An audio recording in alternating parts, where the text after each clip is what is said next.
జగన్ లండన్లో దిగారు. ఘన స్వాగతం లభించింది.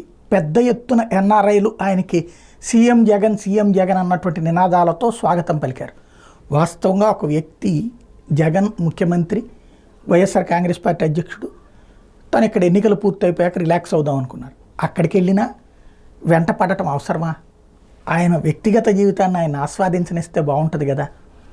ఎన్ఆర్ఐలు అంటే సాధారణంగా దూరపు కొండలు నునుపని చాలా ఎక్కువగా ఆలోచిస్తూ ఉంటాం. అంటే నేను ఇక్కడ ఎవరిని కించపరచట్లా, అవమానించట్లేదు.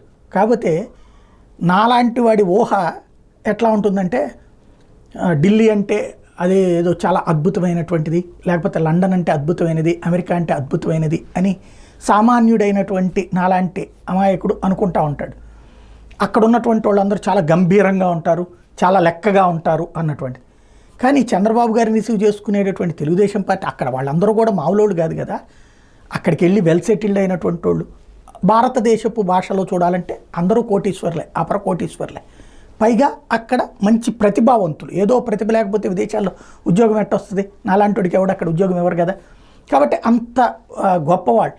అలాంటి వాళ్ళు జిందాబాద్, ఏది చంద్రబాబు జిందాబాద్, జగను అన్నటువంటి నినాదాలు, అలాగే సీఎం జగన్ అని నినాదాలు చేస్తుంటే ఆ వీడియో చూస్తుంటే నాకు ఏదో అనిపించింది అనమాట. అంటే ఎక్కడికి పోయినా మనలో ఉన్నటువంటి మాస్, లోకల్ మాస్ పోడు, చిన్నతనం నుంచి పెరిగినటువంటి వాతావరణం కావచ్చు, మనలో ఉండేటువంటి గ్రామీణ ప్రాంత వాతావరణ ఫీలింగ్ కావచ్చు, పోదు అనడానికి సాక్ష్యం అక్కడ మన వాళ్ళు చేసే నినాదాలు చూస్తే.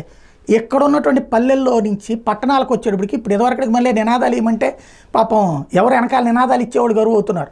ఎవరో 25-30 మందికి మించి ఎవరు నినాదాలు ఇవ్వట్లా.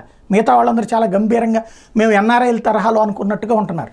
అక్కడ ఎన్ఆర్ఐలు ఏమో ఇక్కడ మాస్లాగా మారుతున్నారు అనమాట.